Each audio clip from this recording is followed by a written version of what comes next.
Twin Talk! Yeah.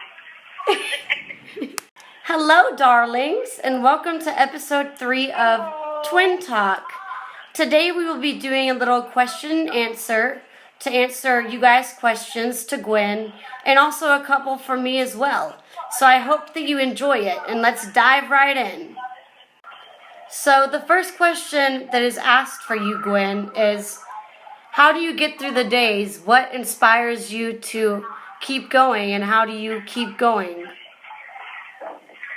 Well, what inspires me is my loved ones, my sister, my mother, my friends. I'm very blessed to have those people. Without them, I couldn't get through it, honestly. But I also listen to music. I listen to Michael Jackson and Whitney Houston, and that really helps me a lot of the time as well. They also, they have the Whitney documentary, which I watch over and over again. It gives me inspiration.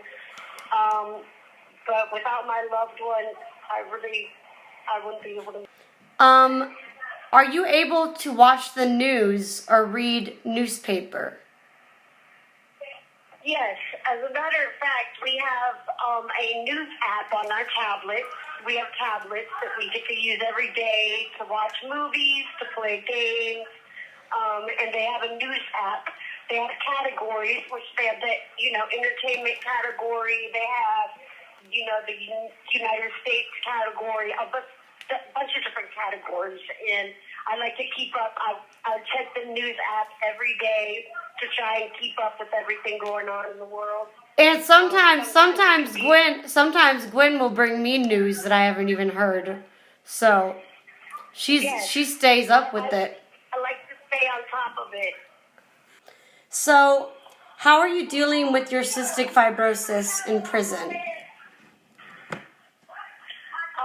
There have been ups and downs throughout my prison sentence.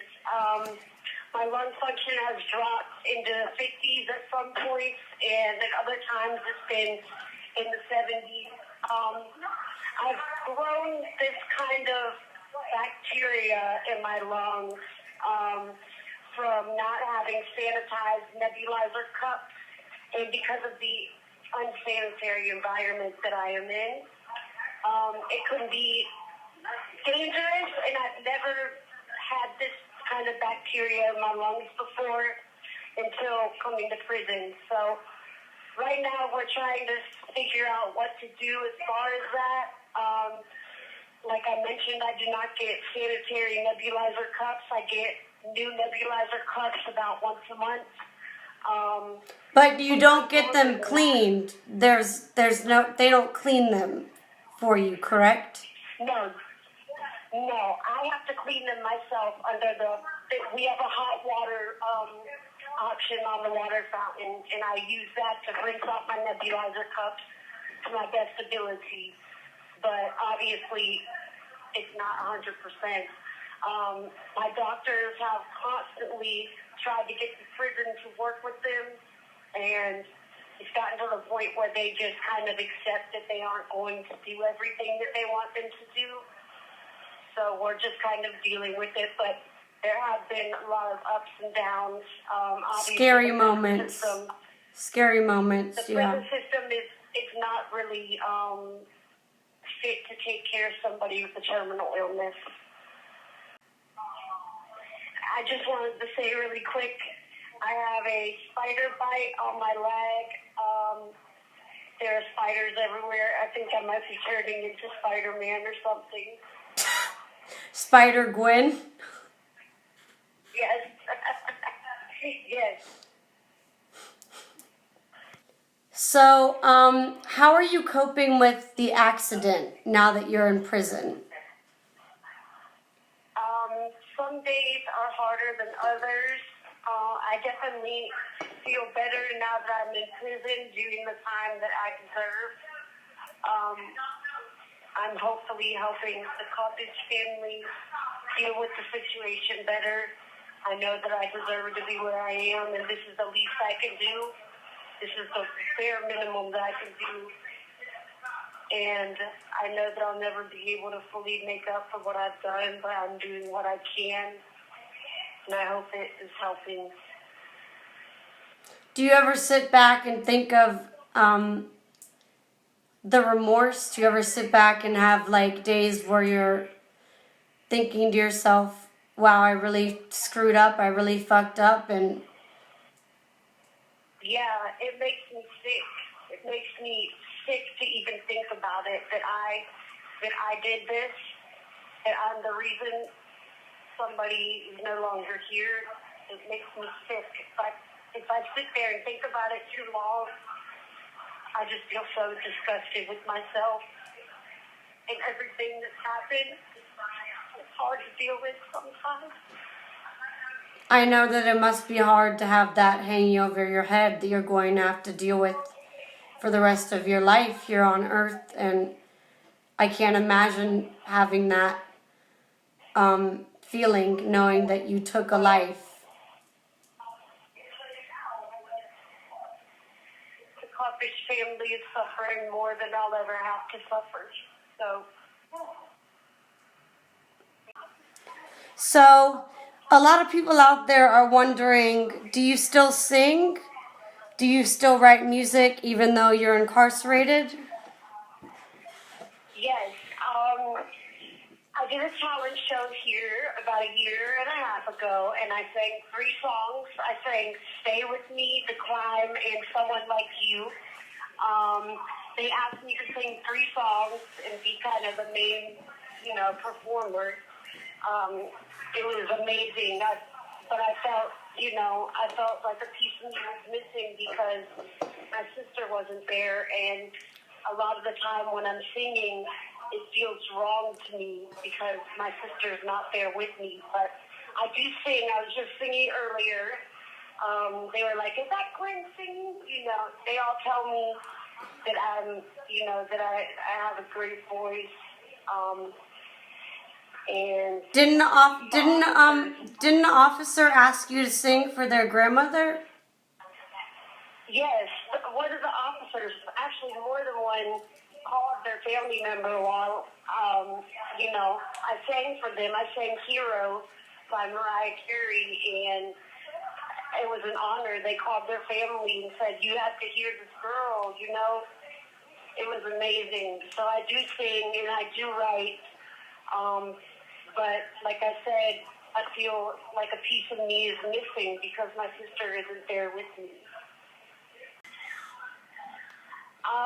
And there have been several occasions where I get an idea and I write down lyrics and I send them to my sister, to Jessa, and we both collaborate over the phone and, work on the songs together. So we do still write together. It's very special moments when we get to write together again. Yes. It warms my heart dearly to be able to work with my sister again. Oh, and also, the sergeants call me Gwynne Jackson. Because they know I love Michael Jackson. They say, "Oh, Whitney Houston's over there," So it's amazing. I love it. I love being connected to my idols.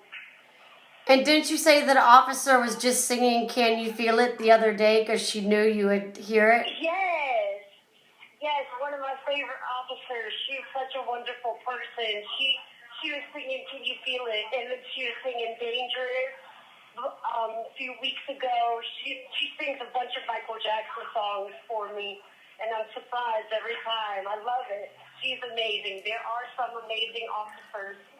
Some of them are good people at the end of the day. People have asked both of us, how has it been for both of you being away from each other?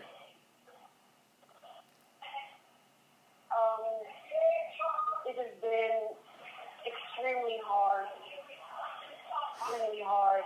I don't know how it's been for you, but for me, it's been the hardest thing I've ever. For me, it's the hardest thing I've ever been through. It makes me really emotional when I talk about it because I feel so lonely without Gwynne around, and I wake up every day and I'm just like, another day without Gwynne. And I continue writing my music and broadcasting and trying my best to reach my goals, just so I can make my sister proud and make myself proud. And it's been the most horrible experience of my life.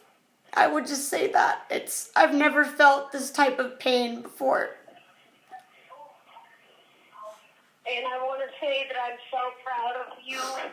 I'm so proud of you, and you don't have to worry about making me proud because you make me proud every day. Thank you.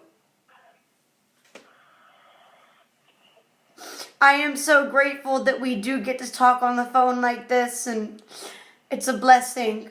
It really is. It has been so hard being away from you, Jessa. But what keeps me going is knowing that I'll be with you one day again.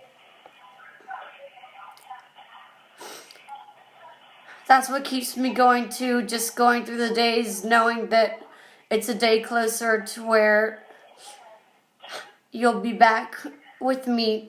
And it's just been so strange when you spend your whole life with someone and they're your best friend and you don't have anyone that understands you. I don't have anyone that understands me the way that Gwynne understands me, and we go through the same medical problems and mental health issues, and there's no one that understands me like my twin sister, and there never ever will be. Well, that's it for this episode, you guys. We love you. Thank you for watching. Make that change. Love each other. Love each other. Be kind. Things you wish to see in the world. We need kindness and love, and God bless you all, and we hope to see you on the next episode. Thank you so much for listening. We love you. Mwah. Mwah. You guys.